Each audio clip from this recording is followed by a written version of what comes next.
And sitting to my left is my dear, dear friend, Sofia Mendoza.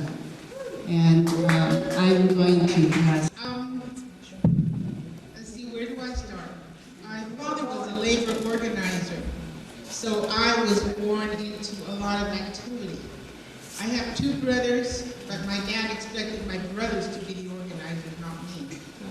And, you know, he tried to talk me out of it, but, you know, I grew up with it. I knew what it was like to have to help people, and I was able to do it. So anyway, I, you know, just have been active all of my life. My first organizing effort was in high school.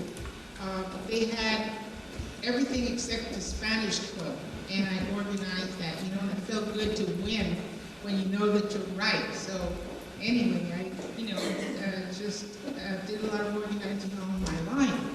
I grew up in Campbell, but after I got married, I moved to East San Jose, and I noticed the difference in the neighborhood. I had never seen so many cops driving by.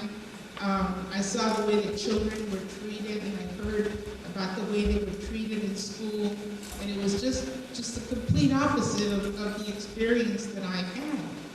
And I started, you know, organizing at Roosevelt Junior High School, and I couldn't believe when I went to the school and the principal was talking about the chongs and the surfers. And I said, what do you mean the chongs? He says, you know the chongos. That's what he called the Mexican kids in school. They had a tracking system that I just could not believe. There were kids in the MR but capable of learning classes. And I said, this cannot be. So I started documenting, I organized the parents, and we got rid of the 36 teachers, the principal, and the vice principal. All right. But I must tell you that, you know, I'm only one person and I'm totally helpless. It wasn't me that did it. It was the community. And all of my organizing efforts, you know, have really been the people in the community that have made and created some great changes in the town of San Jose.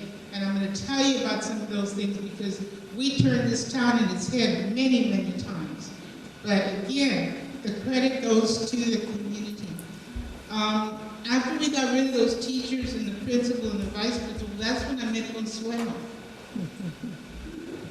And maybe, Consuelo, you can talk about the walkout.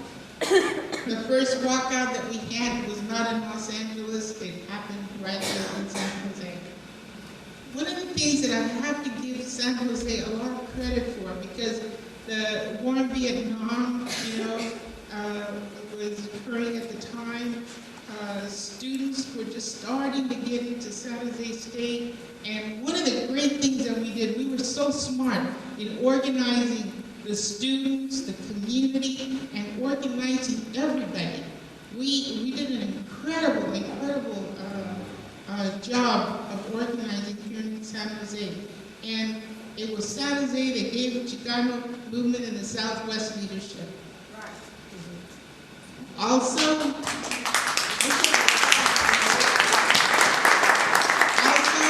it was the students in San Jose that gave the student movement in the Southwest leadership too. I can honestly say that. One of the things that I found, there were police problems right from the very beginning. In a matter of 5 years, cops had killed 16 people, of course, all of them were Latinos, most of them anyway. And the chief of police had been, Ray Blackmore, had been there for 42 years. And there was nothing that we could do to make a change because there were only 5 people on city council that were elected at large. So we had no representation there. And now we have districts, and it's because we had an initiative placed on the ballot, and now we have districts. That was done by the Chicano community. Do we get credit for it? No, we don't.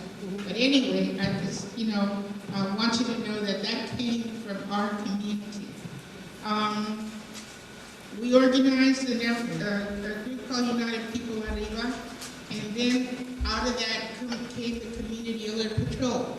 Over at Guadalupe Church, we had a base station where we monitored all the police calls, and whenever we heard, the police going to an area where a lot of our people were killed, we would send our cars that were equipped with two-way radios, cameras, and tape recorders.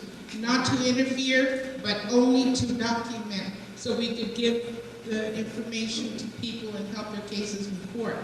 We had to go that far, and we did get rid of the chief of police, and of course, that's when Joe McNamara came in, and there were a lot of good changes in the police department. Let me see what else. Another thing that we organized was the clinic on McKee Road and Jackson. That came from the Chicano community too, because our people that lived in the east side had to go all the way to Valley Medical, to receive services. And we said the services be where the people are. So that's why that clinic exists. We did it, Chicanos did it again. And then the Guadalupe Reyes area, the city was throwing people out of the area, a program that they had, and they were giving people only $2,000 or $4,000 of relocation fees. And we practically lived at the law library and found out that there was a system for giving people their relocation benefits. And on the average, we got $35,000 for each family, and to help them, with their relocation. And there was no housing department in the city of San Jose. And the housing department is there as a result of the Chicano movement. We also did that. I could just go on and on, with all of these wonderful things that we have done in San Jose to better, the living, not just of our people, but for everybody. But I would like to give our people credit. We never get it. We don't write our history. It just seems, and I was here, why don't you guys organize? Organize. It's all we ever do. It's all we've ever done all of our lives. Now what we have to do, and I really believe that education is the most important thing in a human being's life. I hope that in my lifetime, I can see a change there. And I think we should all organize and make a change, because our kids are not going young. Our kids are very, very intelligent, and they really deserve a good education. And I have some really good ideas so that we can change this dumb educational system.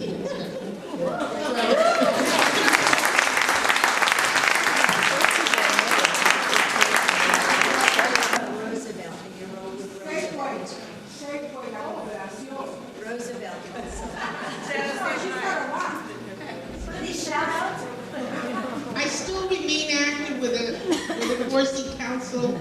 It's an agency that coordinates child care services in Santa Clara County, and I'm also a member of the Independent Police Auditor, because the cops are going crazy again, and we've got to keep our eyes on our own. Roosevelt Junior High School, what I'm going to have to really talk about that. I just kind of mentioned, that we had the first walkout there, and but why don't you just talk about it? That was the first major change that we did here. The children did a lot better in school. The kids are smart. All the child knows how to do is learn, And we really, really got to, I'm really serious, we're going to have to organize ourselves and do something about this educational system. So,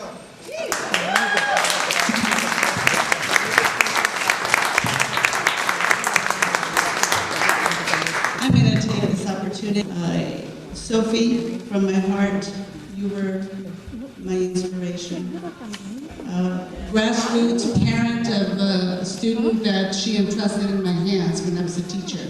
And here we are. Thank you very much, Sophie. Sophie had an interesting experience with then Governor Reagan. And it is included in your program. You're going to have an interesting time reading about it, but Mr. Reagan, who became President Reagan, never forgot. And when Sophie returned to Sacramento on one of her many visits to Sacramento, she needed no introduction. And she was at the podium and speaking. The governor came out, and the governor had to wait until Sophie finished.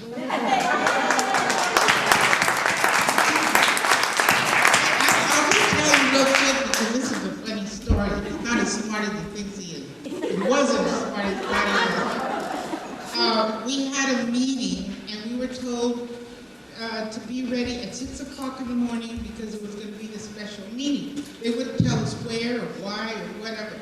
So anyway, we went at 6 o'clock in the morning. They called us and told us to go to one of the state buildings. I forget which one. And when we were there, Reagan was there. And I was sitting with my feet across the door, and when he came in, he wanted me to move. I wouldn't move my feet. I made him jump over my feet. You know, and everybody was saying, how can you not be so disrespectful to this man? Anyway, people were asking questions. And so then when it was my turn to ask questions, I sat way in the back and said, I want to know why you are taking men out of prisons to go out and become, to break Cesar Chavez's strike. What is your name? I said, I'll ask you a question. And I asked him again, what is your name? We went on like this for about 3 or 4 minutes. And then I stood up and I said, my name is Sofia Mendoza, and don't you ever forget it. So when during the Poor People's March, people were standing in front of the Capitol stairs, and I was at the microphone speaking. And first he said he wouldn't come out to speak, but when he came out, I made him stand there and wait until I got through speaking. And when he walked up, he goes, hello, Sofia Mendoza.